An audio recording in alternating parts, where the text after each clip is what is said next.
have support close to their chest. Mark Meredith has more from D.C. on this. And Mark, what you learning? Hello. Bill, good morning to you. Well, Democrats have been doing a lot of soul searching since President Trump's victory. And while the party has a new chairman, it appears donors are not opening their wallets, at least not yet. The New York Times writes some of the country's biggest liberal donors have paused giving, frustrated with what they see as Democrats' lack of vision. Some Democrats blame former President Biden for their situation after his late exit from the 2024 race. Others question if Kamala Harris was the right candidate for the job after Biden dropped out. Democratic lawmakers, interest groups, activists, they are all still very vocal. They're holding protests almost every day here in D.C., trying to counter the administration. But Democratic donors say the party has to appeal to people on issues like the economy.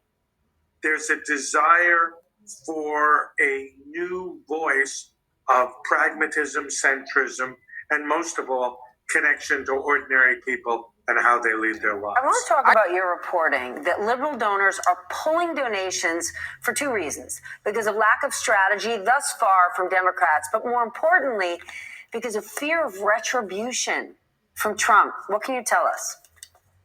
Yeah, I mean, this came up in almost every conversation we had for that piece.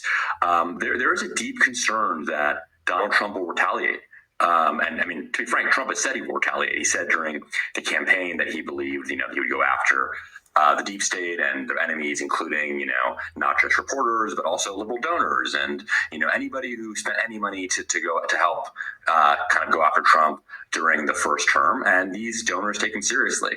We know that there are wealthy people who are moving their foundations from Republican states to Democratic states, moving assets overseas. Some people have even moved overseas themselves.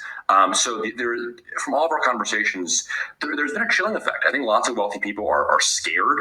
And that contributes to kind of a lack of public leadership that we're seeing right now, because even if Trump doesn't do anything, and who knows if he actually will, this doubt has been introduced where every move that a liberal billionaire takes today could be scrutinized more so than it would be under a President Romney or a President Cruz.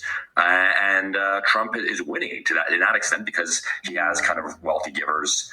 When money poured into Democratic causes, fortifying existing organizations and seeding a flowering of new groups to fight different parts of Mr. Trump's agenda.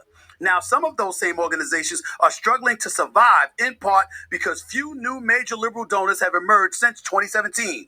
Groups that support LGBTQ rights, promote gender equity, and champion other progressive causes have cut staffing and announced that longtime leaders are leaving. End Citizens United, a left-leaning group